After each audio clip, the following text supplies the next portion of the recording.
So, my review is about this book. It's called Scala Cookbook. I also won it on the raffle here. Did you read it? I did read it. I have reviews and please compare the size. I did read this book. So the good news, I read the book and it's a very good book to have around. There's bad news, which I'll tell you in a bit. So it's a cookbook. I don't know if you've read any of O'Reilly's cookbooks, but they're divided into independent chapters that you can read separately, like once each month or each week. And they tell you, for example, there's a chapter about collections, and they will tell you small recipes, like in case how do I transform a mutable collection to an immutable one. So they define a problem, they tell you how to solve this problem, and then there's normally a discussion subject with like another options, and it's normally the most important part of it. And for each chapter you have like very basic recipes, like as I said, yeah, how to transform a collection from immutable to mutable.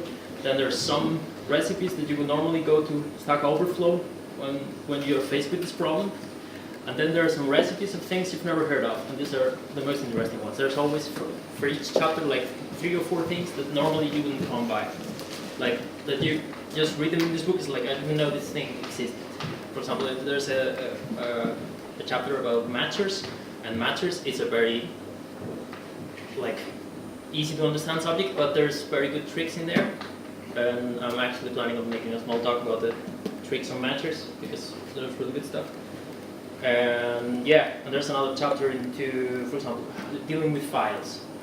For that you don't need to read, I don't know, like the whole file API. You just need to look, okay, how do I transform a file into an interval of strength? And then you just go here and find a recipe for that and be done with it. So it's not a first Scala book. This is a book to have around if you're working with Scala.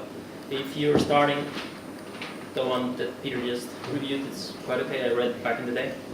But I mean, you would learn some basic stuff, but it's definitely not a book to start with, because I mean, it's somehow disconnected. As I said, each chapter is independent, so there's no connection between them. The bad news is it's not very useful as printed book. It works much better if you have it as PDF, because if you're looking for a special trick or maybe a SVT line on how to do something, it's much easier if you have